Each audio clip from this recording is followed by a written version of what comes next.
Okay, I think this is a nice question. May pag-asa ba ang taong lumaking spoiled na maging successful sa buhay? Hindi naturuan mag-work? Ako, naniniwala ako lahat ng tao may pag-asa. But oftentimes, something drastic must happen to force these people to understand that work is needed. Totoo, spoiled. Spoiled yung bata, nabigay lahat. I hope someone will be able to talk sense to that person and then he would be wise enough to understand na kailangan niya magtrabaho.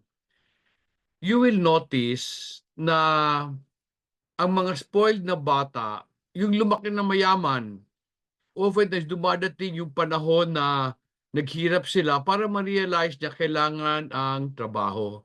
Kanina lang, I had this Bible study with some of my friends, and one of the questions we were trying to answer is, if God is loving and all-powerful, why does He allow pain and suffering? In the first part of that Bible study, I said, God did not allow calamities to hurt you. God did not allow sickness to hurt you. Minsan, yung sakit, kasi kagagawan mo.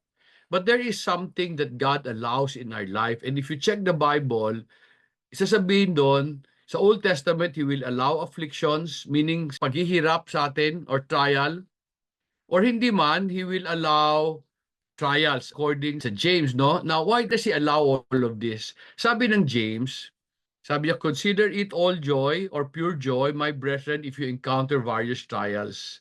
For the testing of your faith produces endurance. And endurance will have its perfect result so that you may be complete, lacking in nothing.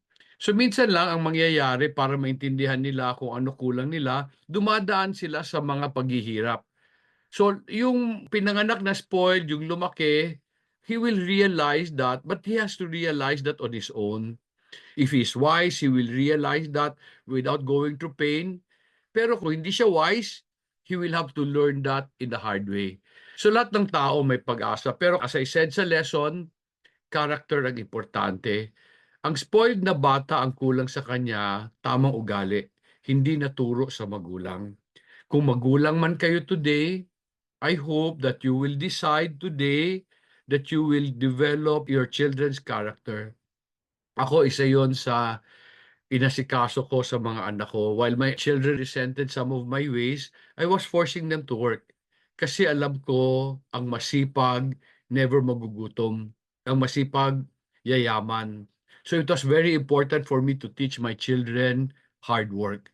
So yun lang advice ko. Sana nasagot kita. Okay?